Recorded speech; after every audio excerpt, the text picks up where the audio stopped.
And this is how Tamarindo looks like during the rainy season. The beaches are not so occupied, but it's beautiful in here.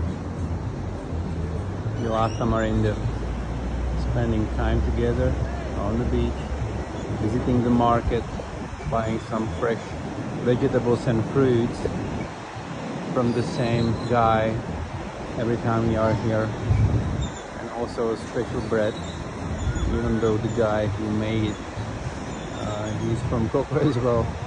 Even his kids goes to the same school as ours, but we usually visit him here.